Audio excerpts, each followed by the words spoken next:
It is another Mailbag Monday here on the Athletic Football Show. I had to read the questions last week, which I didn't enjoy. I don't like doing that. But thankfully, we have Michael Beller, our producer, back in the fold to help us work through these. We're just better as a trio, Derrik. I think that that's what we've learned, is that I'm just not capable of carrying all of this on my own. It's like when you have an NBA team and you have two good guys and then you add that third piece and it's just like, oh, this is actually how it should be. That's kind of how I feel about the mailbag progress we've made over the last month or so. And then you have to play some games when they're, sick, injured a little bit, and you're like, wait, this actually sucks to do what we were doing beforehand. This isn't as fun.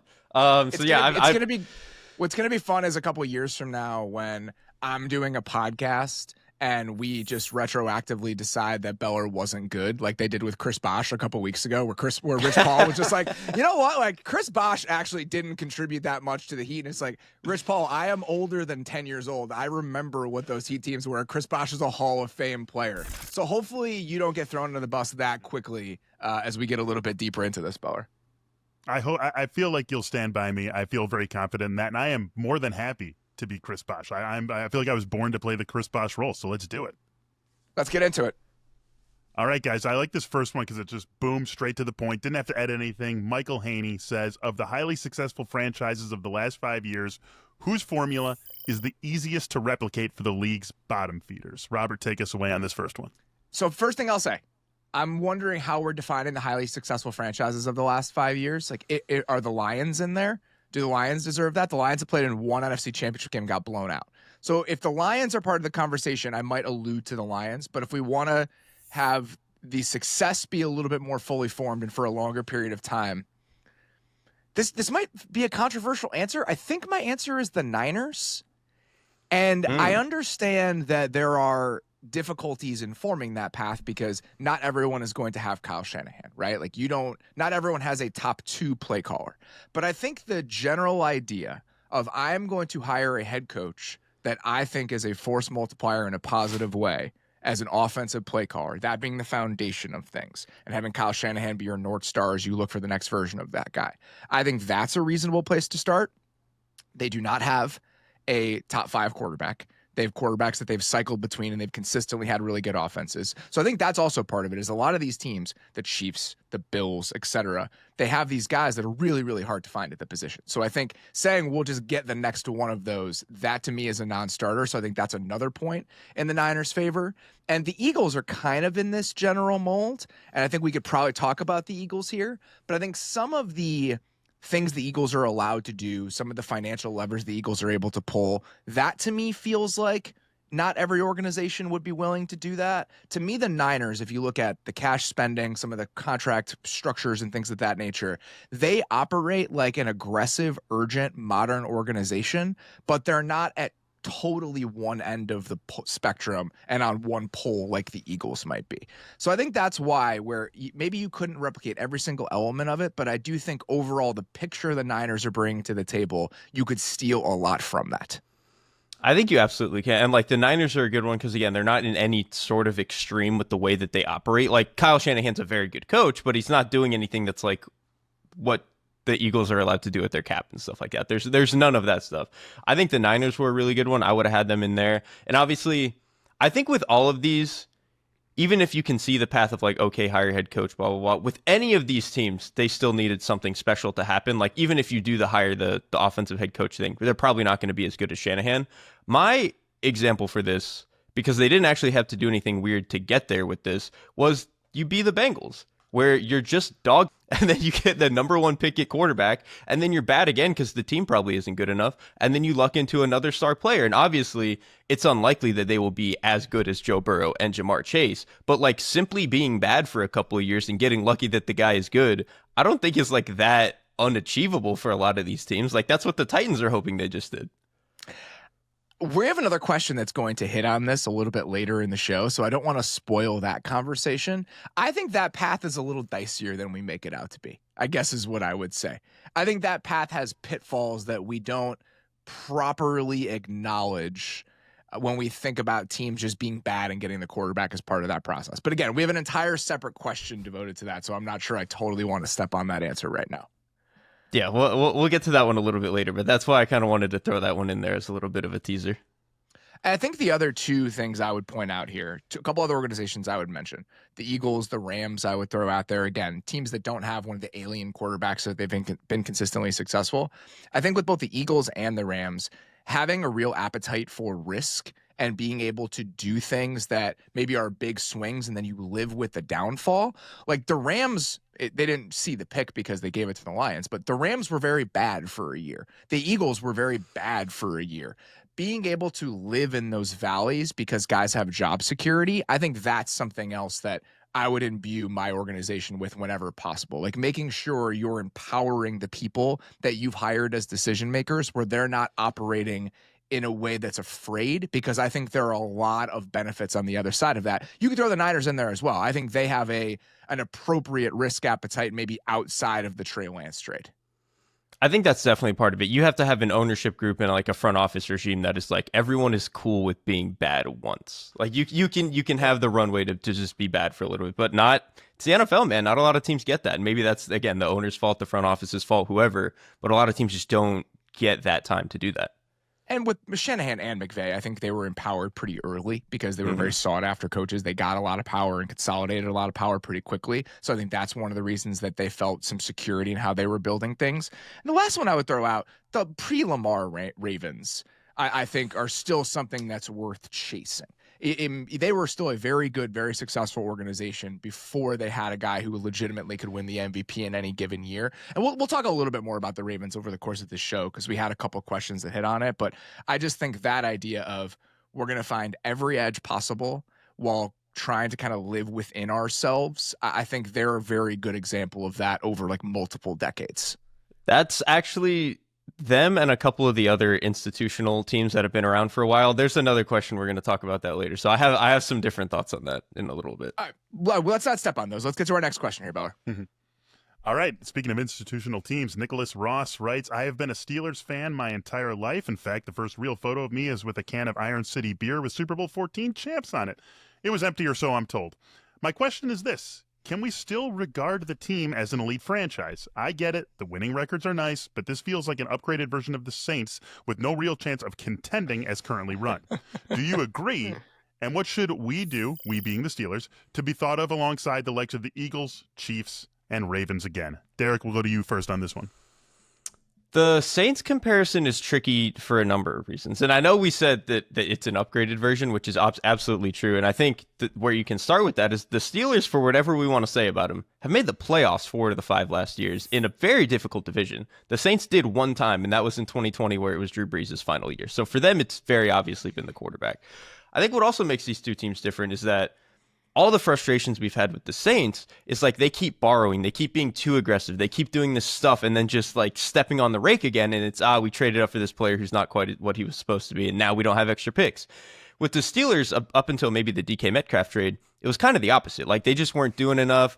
Like the Kenny Pickett draft pick, I think we all knew was just like, well, they need a guy, whatever, they'll just take him. And so I think they fell into the pit trap where they were too comfortable. So I think it makes them and the Saints very, very different. I think the only point of comparison that actually is pretty good is that they both have like aging stars on defense, and this is less true now that the Saints have gotten rid of them, like Lattimore, but they both have aging stars on defense and have kind of struggled to piece together the youth movement to like bridge those classes from 8 years ago to now. And so that's where I think that you can maybe get a little bit of samey, but I don't know, man. If the Steelers had average quarterback play this entire time, they'd be like a 11, 12 win team, but they just haven't had that.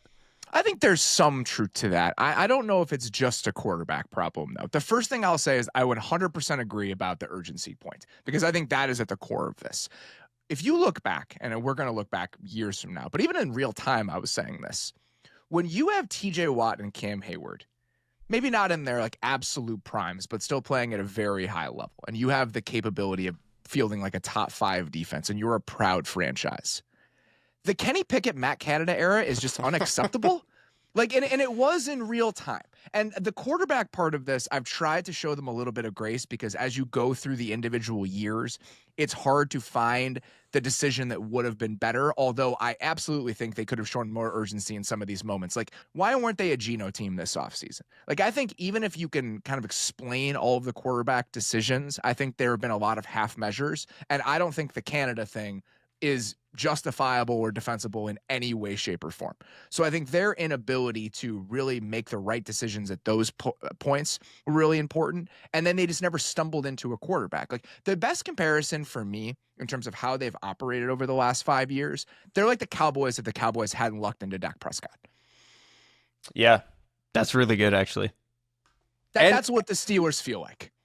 And like, I think actually the reason they've both had success is obviously the Cowboys get to luck into a quarterback in Dak Prescott, and the Steelers have had Tomlin forever, who is their version of like raising this in a level that it probably doesn't deserve. Whereas for the Cowboys, it's been Dak. Yes. And so, but I think that's part of the problem here as well, is that if you look at the Cowboys, the other point of comparison with Pittsburgh and Dallas to me, and a part where they diverge, the Cowboys have drafted well for the most part over the last 5 years. If you look at the Steelers, and I think you saying they haven't bridged the 8 years ago drafts with the current ones with the youth movement, I think that's absolutely right. Like this team just hasn't drafted well over the past like 5 to 7 years. So let's leave last year's draft class out of it. And I think the 23 group still has some promise with Porter, Benton, Nick Herbig. But before that, here are the day 1 and 2 draft picks for the Pittsburgh Steelers in reverse chronological order. Kenny Pickett, George Pickens, Najee Harris, Pat Freiermuth, Kendrick Green, Chase Claypool, Devin Bush, which cost them a first and second round pick, Deontay Johnson, Terrell Edmonds, James Washington, Chuck Okorafor. Those are their day 1 and 2 picks since drafting TJ Watt in 2017. Alex Highsmith in 2020 is like the outlier, and Pat Freiermuth is a solid player. Other than that, that's a rough place to be. And so Tomlin is a good enough coach where he lifts the floor of that group, but there's no ceiling raiser because you don't have the quarterback to do it and you don't have the influx of talent to do it. And so I think that's how we arrive at this version of the Steelers where they're competent enough, but there's nothing that's really driving them back toward the top on either a roster talent level or a quarterback level.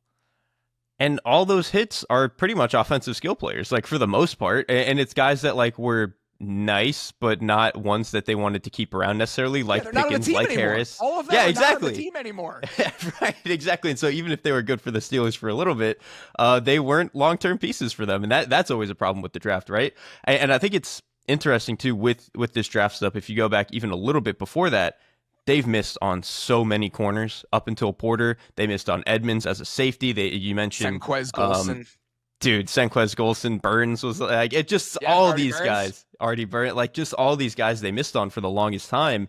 And then you mentioned the linebacker pick, like outside of having Watt and Hayward for the longest time, and then they had to trade for Minkah Fitzpatrick, so that wasn't even like their draft pick. Like it's been hard for them to piece together enough guys on a defense to have consistently the level of defense that they probably should have when, like you said, you have those 2 stars. I will say this. Before we smash the panic button, I want to see what the next 12 months look like for the Steelers. This season is kind of like whatever. Like you've kind of painted yourself into this corner based on what this quarterback class looked like draft-wise. Going into next year with an extra third potentially in the Pickens deal, a 3rd-round pick for Dan Moore as a compensatory pick, a 4th-round pick for a guy who I cannot remember, but they have multiple comp picks coming, plus a 3rd-round pick that they just traded for Pickens. How are you going to go get your quarterback? Or combine that with, can you hit an average run of luck in the draft? Like, can you just get hot again? Because we've seen that happen over and over again with teams where you have a stretch where you're cold and then you get hot again. So I want to see what the final move for the quarterback looks like in the 2026 offseason before we say that this team is completely rudderless and we give up on whatever this era of the Steelers feels like. I agree with that. And honestly, if they fail the quarterback thing one more time, again, it's a hard thing to do, but at that point, it'll have been like a decade since they figured it out. And it's like at that point, even if I still think Tomlin's a good coach and they still are doing some good stuff, you probably have to walk the plank there. Let's get the next one. All right, guys. Quint Frauman brings us our next question. Quint had a long preamble. It's all under the heading that he's a Ravens fan and was talking about how many picks they made, specifically 4 picks in the 6th round. I think I should have made 5 picks in the 6th round. Anyway, he gets to his question, which is, I'm wondering at what point the collecting of a lot of picks winds up being seen as less useful than collecting a large total value of picks. Would having 3 picks in the top 40 and nothing else be more useful than 1 in the top 40 and 10 later than pick 100? And is this calculation different depending on where the team is and how many holes there are in the roster? Basically, where is the equilibrium between value and volume. What do you got here, Robert? I think top 100 picks are definitely the focus. Like, as I've talked to executives and people that are in charge of trade charts and how they're trying to maneuver themselves, I think that's always going to be the focus. But I also think it's worth having more swings in general, kind of no matter where you are as a team. And all those fours that the Ravens consistently have, those are helpful because those turn into players every once in a while. And they don't turn into players that often. So when you have 2 to 3 fourth-round picks, maybe let's say 2 on average in almost every single draft because you played the comp pick game, ultimately that's going to be beneficial for you. But there is diminishing returns. Like he mentioned the Ravens having 4 6-round picks. To me, it's like the Rick Spielman special. If you go back through the Vikings drafts over the last 10 years, they've got like a combined 6 picks in the 6th and 7th round almost every single year. For the most part, you're not going to get a lot of players with those sorts of picks. But I think the place where I ultimately land is every single year, do you have your top 100 picks that you came into the draft with plus 1 every once in a while? Can you pick one up every so often by, we traded this player, the Bills had that extra second in the Diggs trade. Like, just try to find a couple of those, pick them up on the street when it's possible. And then also, are you making essentially the picks allotted to you in a given year or maybe one more? Like, are you making at least 7 picks a year and potentially 8 or 9 consistently over multiple different drafts? Because I do think in that way, volume is important. I think having 12 picks with 5 of them in the 6th round doesn't really matter. I think that's at a certain point you get so late in the draft that these are basically UDFAs at that point anyway. I think the framing of the question where it's would I rather have 3 top 40 picks versus all these picks outside of the top 100.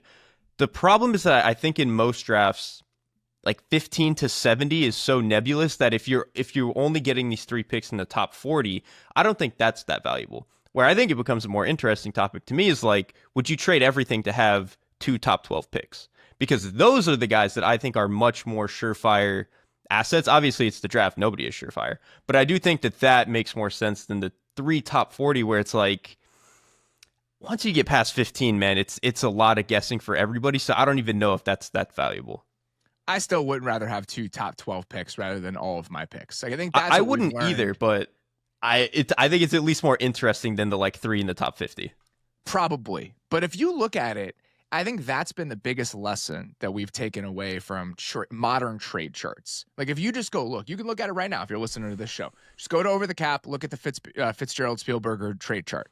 The biggest takeaway from that chart is that the gap between a pick at 5 and a pick at 50 is not as big as previous versions of the chart would tell you that it is based on the expected returns from that pick. It smooths out a lot more than you would expect when you look at something like the Jimmy Johnson chart, where the 5th pick in the draft and the 30th pick in the draft, there's like a massive, massive difference between those.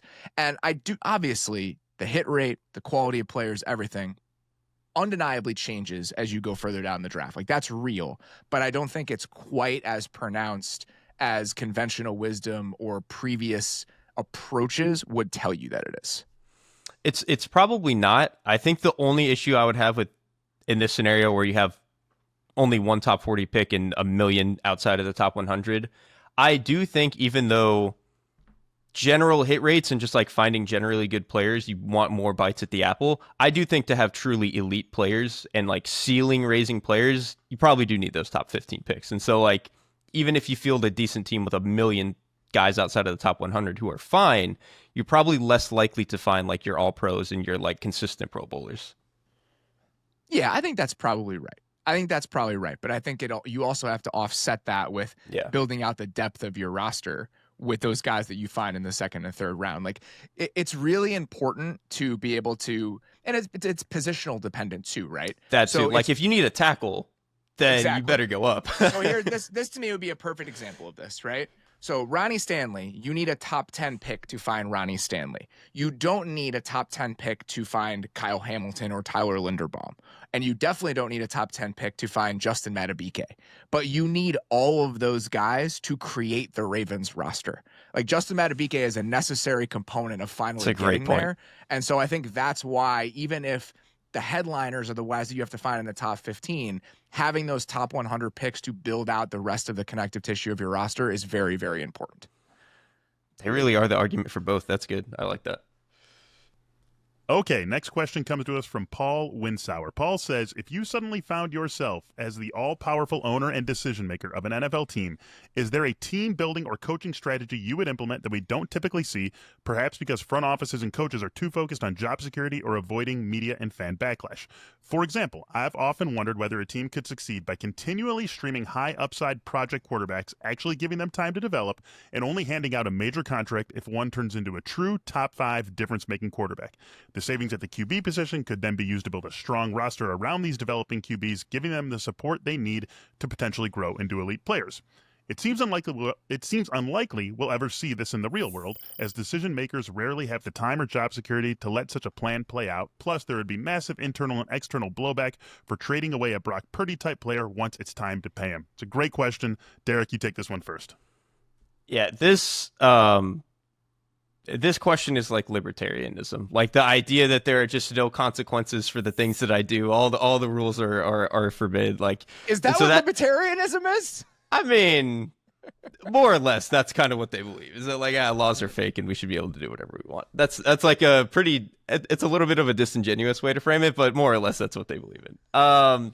And so this to me actually makes like being a general manager uninteresting. Like if there are no consequences, I will always have the time to eventually field a good team. However, the quarterbacks thing probably is the right one just because it's the most valuable position in sports, and doing whatever you can to find a top 5 guy is the most valuable thing. I actually don't know if the cap savings, where you have the 2-year window is even the most important part. To me, it's just that you're constantly trying to find a top 5 guy, and that's what really matters. I think if it were to not be the quarterback thing for me, it would just be like finding some extra way to consistently have more offensive linemen on the roster and like invest an obscene amount in the offensive line to make sure that we are the Eagles or the 2016 Cowboys literally all of the time. Like that probably is the answer to me. It's a really, really good one. I had the quarterback one is probably mine for reasons I'll get into, but making sure that you're just pumping an inordinate amount of resources into the offensive line over and over and over again, and even the defensive line too. Like, can you make sure that you're not leaving a single draft without taking an offensive or defensive lineman in the top 100? Yeah, it may be even multiple. It's because it goes back to like what Mike Zimmer has said, where he's like, if I just want to play cover 2, I can find a corner at the 7-Eleven, man. Like I don't, with defensive linemen and all pro pass rushers and all pro tackles, it's a little bit harder to do that. You really have to invest in those guys. So we'll spend our first round pick in the trenches every single year, throw one more top 75 pick at it, just keep doing it. Yeah, you have to find the right dips in the markets though, and the right zags. And I think partially what we've seen with corner, and maybe I'm giving him way too much credit for this, but I think the Eagles finding Quinyon Mitchell where they did is partially a product of the way that corners are currently being drafted. Like Quinyon Mitchell was a more talented player than somebody who should go in the 20s. But he fell because that's the way that we're approaching the position as a league right now. So I think there are certain like rigid, dogmatic ways that you can look at it, being like, we're going to invest in this position. This is who we're going to be. But I think the best teams are always going to be the ones that ride the waves a little bit and kind of see around the bend in ways that other teams can't. So that's my only pushback on that is like, all right, well, if we're doing that every single year, are we actually putting ourselves at a slight disadvantage because we're not being nimble enough to read the market as it starts to shift? You also might nuke the market if you're doing that, right? Like if you are hoarding the resources to that level, like all of the quality offensive linemen and all of the draft picks and stuff like that, you might actually like skew the market in a way that is very, very odd. I think having your entire offensive line just be first round picks, though, I do support that. And I think that you could do the same thing about like with defensive linemen as well. My answer to this is probably the quarterback one. And it's only because I was going back through it today. I used to be a sports writer way back in the day. And going back through and reading like several things I've written about this subject where it's like, why don't teams move on from quarterbacks that they think are on the border of being worthwhile and paying those guys? And I wrote a piece for The Ringer in 2019 that was right when the Rams had already paid Goff or were about to pay Goff. It was the Dak Prescott conversation. And I talked to a lot of different people essentially about why this happens, why teams commit to these guys that they probably should be a little bit more hesitant to commit to. And the main driver of it is job security. It's not having egg on your face, et cetera. But I just think that while I'm sympathetic to some of those arguments and some of the cultural considerations in the locker room and all of that, I would like a team to kind of push the limits a little bit more than we've seen in the past. Like, I think there are different potential examples to use here. Like, Dak Prescott, I think, was always a quarterback that was worth paying when you looked at the infrastructure that he was playing in and how he was able to succeed. Whether he should be the highest paid quarterback in the league, that doesn't really matter to me. But if he should be paid commensurate with the top 8 to 10 at the position in the realm of like where Jordan Love and those guys are right now, I think the answer to that is yes. And that's kind of how he had been paid previously before he had total and complete leverage over the Cowboys. An example that I think is on the other side of the line, like let's say you're the Dolphins and you just play it all the way out. You let Tua play out his 5th-year option, and if he plays well, you have to use the tag on him. If they had done that, they would have paid $14 million against the cap more than they have over the last 2 years, but they would be able to move on from him after this year. Who's complaining about that? Tua. but that's not for him to complain. Like, who cares? Like, if you're the Dolphins, you probably don't care about that. And that's what I thought they should have done, because the thing is with guys like Tua compared to potentially other quarterbacks in that range, they knew he was limited in the way that the offense had to function when they signed him, and they did it anyway. And so for teams that are in that bucket, almost like the 2018 Rams, it's just like, do we really have to do this? Like, do we really need to? I guess the Rams are different because they at least made the Super Bowl, right? You had proof of concept in a way, but I think teams where you feel like you're limited and you already know that, hamstringing yourself to a massive quarterback contract is always tricky. I think that's a great way to put it, because if you've realized a certain ceiling, backing away from that ceiling is very hard to do. And the Dolphins have not realized that ceiling. And so I think that backing away from that is a little bit easier to do. Maintaining flexibility is more important than the risk of potentially taking a small step back in that case if you're Miami. And I think that's a subtle but important difference with the Niners and Brock Purdy part of this conversation. The Niners know they can be on the doorstep of a championship with Brock Purdy. So I think that paying him and trying to maintain that level at the very least is probably something that's worth chasing, even if you're obviously going to have to make some compromises roster-wise after you pay that person. Right, and even Purdy is more flexible than Tua is. He's a better athlete. He's a little bit better of a creator, like all that jazz. He has some sort of plan B where it's not he needs everything to kind of be set up for him in the way that Tua has. I always worry about stuff like that. And going back and reading stuff that's 6 years old, like how bad are some of these things going to age? And I felt pretty good about that one. I felt like that one still holds up. If you guys want to go take a look at it and try to glean some sort of takeaways from it. Alex Cohn's got our next question. He says, the situation in Detroit is fascinating to me. With a CEO-type head coach, how much do you think Dan Campbell's job will change this season with the Lions replacing staples of the organization with 2 new coordinators who aren't quite on the Ben Johnson, Aaron Glenn, soon-to-be head coach level, at least yet? What do you got here, Robert? I think he'll be more involved with the offensive game planning, similar to what we had heard he was doing that year where they fired Anthony Lynn midway through the year, or at least demoted him, where him and Ben Johnson were kind of working in tandem overseeing the offense. Like that's my expectation. And I think that when you're a CEO type of head coach, or any type of head coach, honestly, your job changes every single year because it has to change based on the requirements you have around your staff. Like there are going to be years where even if Sean McVay is always the play caller, based on who the rest of his offensive staff is, he feels more or less compelled to be a bigger part of game planning because he feels like he has the right people to support him, right? Like there are years where I assume this is true, where after Kyle Shanahan lost both Mikes, LaFleur and McDaniel, and he had guys that maybe were a little bit more junior making up the bulk of that offensive staff, Bobby Slowick, et cetera. I have to imagine that he felt a little bit less comfortable just riding with whatever they said. Just think if you were a manager in any position or in any business, like if there are people you've never really worked with in that capacity, you're going to want to check their work a little bit more than you would have previously. And I think that comes with potential drawbacks, right? Like Nick Sirianni did this in 2023. He loses both coordinators, and I think Nick would tell you this. He was much more involved in the offensive planning and execution when Brian Johnson was there compared to Shane Steichen, and I think that left some of the other management concerns in the building untended to, and I think that there was an impact of that. So even if it changes, it's sometimes to the detriment of the organization. I think that's the type of stuff that you have to avoid if you can, even though it's difficult. It's going to be very difficult, but I gotta say, I actually trust that Dan Campbell has a very clear understanding of what it is that he's done well and what it is that his staff has done well to this point. Like I just don't imagine him Undeniably. I just don't imagine him having the issue that Sirianni had when he was a little bit of a younger coach, trying to meddle in the offense that way and just make sure it was this and make sure it was that when you have this new play caller.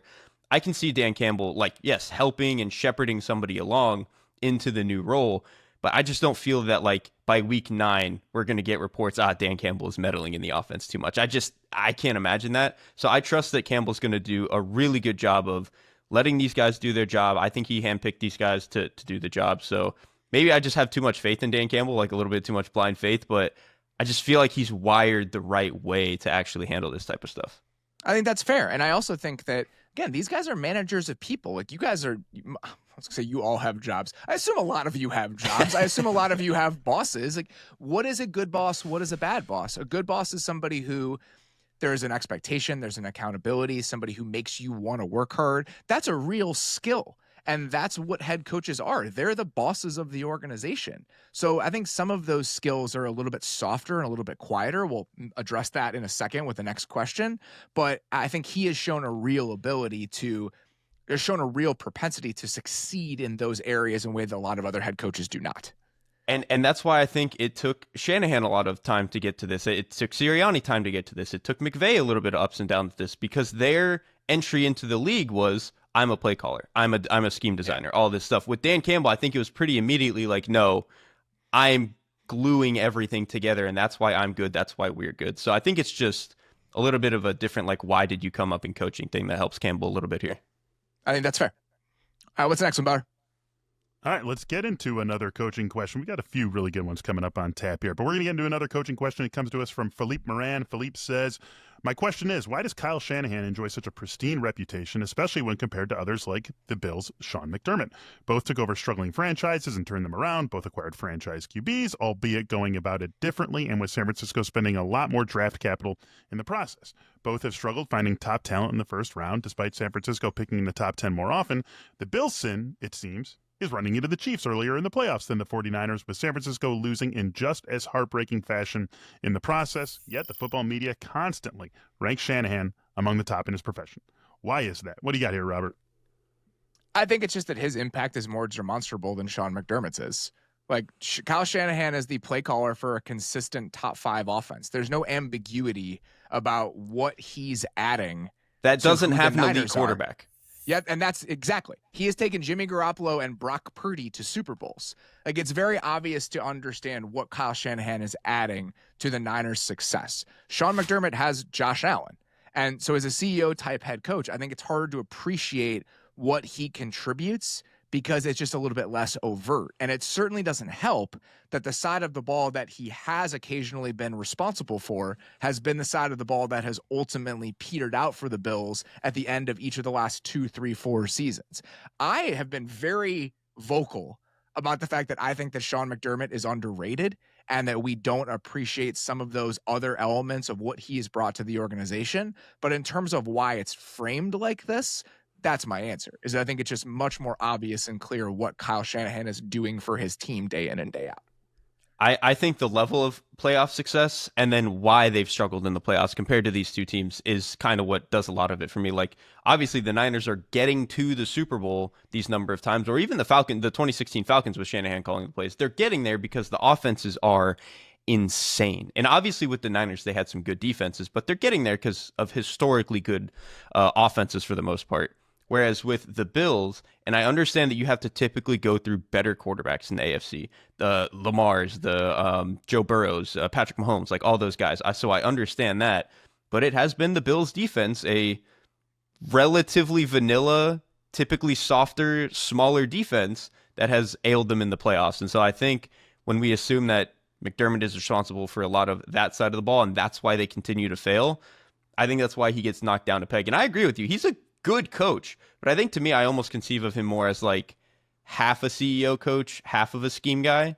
And that like kind of muddies the water of like, how exactly do I value what he does? Where Shanahan is just like, well, he calls the best offense in the league every other year. Yeah, I think that them hiring Bobby Babich and I think empowering him a little bit more has probably taken some of the defensive orchestration off of Sean McDermott's plate. This is another team where you're on probation. Like the Bills defense is on like long-term playoff probation this year. Like I'm going to give you this year. You got to prove it.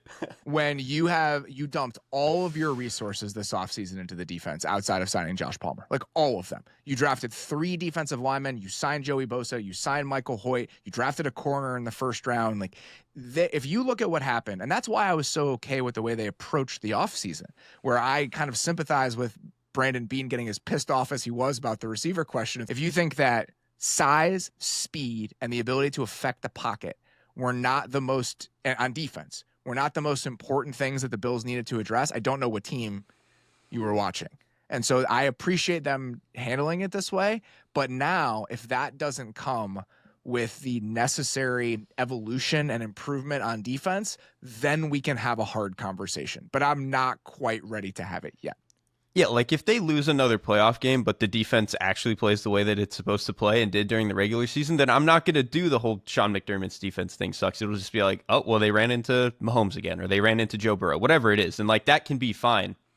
To play the other side for Kyle Shanahan for just a second, even though I believe he is like a top 3 coach in the NFL, the buck does stop with him for a lot of stuff as the head There's coach. No doubt. I think some of the instability with the defensive play calling the past few years, I think that you can pin on him partially, obviously. And then I think the trades for Trey Lance and everything you had to give up for CMC, and obviously the CMC trade like worked, and the only reason you can say it hasn't now is he's been hurt. But they did give up a lot to make those 2 trades, and you can see why the roster has atrophied a little bit around that. So generally he still does a lot of incredible stuff, but there are reasons that you can see why they failed that like ultimately do stop with Shanahan probably.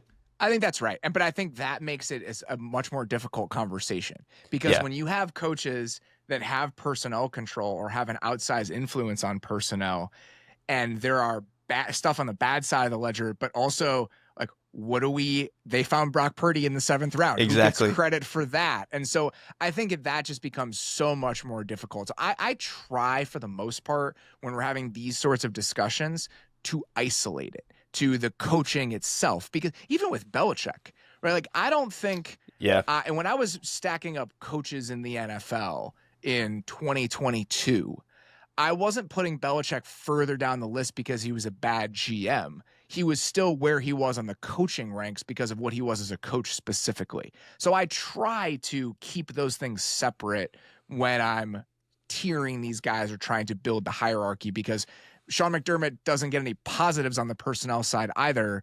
So how are we going to weigh that when it comes to evaluating him as a coach versus Kyle Shanahan? That's completely fair. That's actually a really good point because, Belichick, I think, would have been on very opposite ends of the spectrum in terms of choosing the players versus how he utilized them. And I think that's instructive when we try to find out why certain organizations have progressed positively or negatively in the way that they have, right? So if you look at the Niners and you try to figure out why the Niners are where they are, that Kyle Shanahan as GM part of it is very, very important. But to me, that's different than evaluating him as a coach as we're trying to stack up these guys next to each other. Okay, next question is from Nick Sandberg. Nick's email talked a lot about the Travis Hunter usage discussion, and then he got to his question, which was, I may be totally over or maybe underthinking this, but won't the answer in what Hunter's usage is be week to week, opponent dependent based on their strengths and weaknesses? In season, we talk a lot about weekly game plans and strategies for how one team should prepare or change certain concepts to match up more successfully against their opponent's style of play on both sides of the ball, and we know how seriously coaches have to take that week over week. So won't it matter to the Jaguars week-to-week game planning to get him on the field for the snaps that matter most on either side of the ball based on who the opponent is that week? Super fun question. What do you got here, Derrik? I think for offense, this makes more sense because you hold the pen as the offense. So if you think that there's a particular thing that we can expose and Travis Hunter can go do all of that, then that makes sense. I don't really get it as a defensive back thing. Like, I think you are so often in terms of coverage on the back foot, not on the back foot, but you are responding to what the offense wants to do. And I think the mental burden of like fluctuating his uses on defense week to week, I think is just asking a lot for a player that presumably is also going to play a majority of the snaps on offense. So to me, I think, I got to be honest, I don't love the idea of him playing receiver and then like moonlighting as a DB. I think it's just going to be hard to figure that out. If they do it, it needs to be in a scenario that is consistent week to week and also specialized already. So like if he's just a red zone player where it's like, this is a particular package of plays that we're running, we know we're going to be in the red zone 9 plays every week, whatever, and we can use you there, fine. I don't love like some weeks we're going to use him 30 snaps because we think this coverage is good, and then only 10 snaps next week because we just don't. Like, I just feel like that's going to be such a weird ask for him. I agree with that. And I think part of the reason I land there is that he's not Patrick Surtain or Darrelle Revis. Like, that's not where he really excels as a corner. He has unbelievable spatial awareness. And I think as a zone defender is where he really shines as like a special football player. And swapping a guy in and out in that sort of structure is very difficult because you're risking the integrity of your coverage overall because it's about the whole. It's not about one piece of it. And so that's why I agree with you. I think it's going to be hard to use him as a package player on defense if you're going to play a lot of zone. I think based on Anthony Campanilla's history and what the Packers have done over the last couple of years, I don't anticipate them being like a 50% man coverage team, even if that was the best way to use him. I honestly, the more I've thought about this, I 100% agree with you in that I think using him as a package player on defense doesn't make a ton of sense to me. Maybe I'm not seeing something, but to me, it doesn't make a ton of sense. And I think that he should be a full-time player on offense based on value and just usage and all those other things. So I think the place where I land is I'm going to see if he can do both full-time. I'm just going to see if he can do it, right? Like I'm just going to see if he can potentially do it. And do we find a way, whether it's in the week or within meetings, etc., that can lessen the mental burden on him? You know, now he is a full-time professional athlete. There's no class. There's nothing to worry about. Like, is there any way mentally you think you can get him ready on both sides of the ball? Because physically, he has shown that he can hold up in that way, in a way that no college player we've ever seen in the modern era can do it. So I think my favorite answer here, even if it seems far-fetched initially, is just to say, like, let's just see if he can do it all and scale back if we have to. I mean, if you want to primarily draft him as a receiver, which they did, and then also play him on defense, I'm probably closer to this side that like you might as well just try it full time and see where he sinks and swims, and you can keep the defense the same every single snap and all that stuff, rather than, again, this week he's going to play 40 snaps for us. This week he's going to play 10. Like, then you're just messing with his schedule as a rookie, and like that's not good. At least playing both sides, that's going to be hard, but it's consistent throughout the year, and like that I think is pretty valuable. So I probably lean, which is the boring answer, is just like play him on one side of the ball, and for me that would be defense. But if they drafted him as a receiver, I expect him to majority just play receiver. I'm giving away content ideas here, so just this is a free one. If you are a feature writer or you're somebody who covers the NFL in like a print capacity, because I think it would be best served in this sort of situation, I want a story on like, let's say Halloween, right? So it's a little bit deeper into the season, things have settled a little bit. I want a story that has like a spreadsheet with Travis Hunter's schedule on it. I want to know where he is when. I want to know which meetings he's in. I want to know which coaches he's talking to. Like, is it a situation where he flip-flops? Is he in offensive meetings on Monday and defensive meetings on Tuesday? Where does he practice? You only have a limited amount of practice time. I want it that granular. Like, I think that the Jags have shown us they will give you the access. So some enterprising person here that is a national NFL writer or a Jaguars writer, I want this. I want this somewhere along the way. And not as a theoretical thing. I don't want it to be written in like July when we have all these pie-in-the-sky ideas. I'm talking about like week 6. What was his day-to-day schedule in week 6? Well, and I want to see like early September versus like, do they completely shift to something else by early December? Like, are they just like, all right, whatever we were doing early was too overwhelming for this reason or another, or we actually decided we want him to focus more on defense, or maybe we want more offense? Like, how would that change 12 weeks into the season? Again, these are free content ideas. If you this is up to you, but if you want to use it, feel free, because I just want it to exist. Hey, fingers crossed for us here at The Athletic that Mike Silver made a good enough impression in Jacksonville during draft week, and that maybe he can get that story. If I was a better coworker, I would drop this in Slack or to some of the editors that work for the company and not just be throwing it out on a podcast. But no one ever said I was a good one. You're decent enough. Last question here. Nick Nelson, another fun one. He says, in recent years, we've seen quarterback trades, Matthew Stafford, Russell Wilson, Geno Smith, Aaron Rodgers, Matt Ryan. Somehow even Carson Wentz has been traded multiple times. I can't imagine there's actually an amount of draft picks a GM would accept for Josh Allen, Lamar Jackson, or Patrick Mahomes. So who is the best quarterback that a GM would trade away, regardless, like whatever he's getting back? What would it take, and who is the best, ultimate top-of-the-line quarterback that a GM would actually trade away? What do you got, Robert? This is an awesome question. It's hard to answer. I think that if you go down the tiers, right, if we just do the top 10 quarterbacks in the league and we just move through all of them, like the top 3 guys are the top 3 guys. I don't think they're getting traded for anything. I don't think Burrow's getting traded for any number of draft picks for a bunch of different reasons. I think the Chargers, based on Jim Harbaugh's public expressions of love and devotion for his quarterback last year, are probably on that list as well. So as you move past that, I think the question then goes to some of the really, really valuable young guys, right? Like, what would Washington take for Jaden Daniels? I don't know if that price exists. Nothing. Yeah. Right nothing. Now, based on how last year went. What would the Texans take for CJ Stroud? I think that's another one that I'm not sure that price currently exists based on how the last couple of years have gone. Where I land on this is that I think, and the financials are another consideration here, but let's just say the financials are you could get out from under it. The Cowboys would take Dak, would trade Dak for the right price. I think it's the Dak. Well, they've been flirting with it for. Yeah. They've been flirting with it for like 5 years now. The Dak Kyler range is probably where I would land, I think, is the right answer. I think if you called the Cowboys right now, and again, I think that if they traded him after June 1, in theory, it'd be possible. If you called the Cowboys right now, like, we'll give you 3 ones for Dak, I think they would do it. And I think the Cardinals would probably be in the same boat. I think Kyler Murray is the most interesting here because, like, Dak, I think, is a better player, but he's also much older and he's even more expensive. Whereas Kyler, I think, is interesting because if you're trading for him, you are theoretically getting what is going to be the prime of a quarterback, like that late 20s, like that is exactly where quarterbacks shine. And he's a guy who's flashed MVP potential, but has been incredibly inconsistent the entire time. But like, I could see why a team would want to spend 3 first-round picks to be like, we can get more out of Kyler than we've gotten. I can also see why the Cardinals, given what they've gotten out of him for 5 or so years, have been like, it's pretty good, but I'm not sure this is going to be enough for us. So I think it's it was a regime those that two, did not draft him. That as well. Like if Cliff was still there and they were still playing well, then it's like, yeah, they probably don't.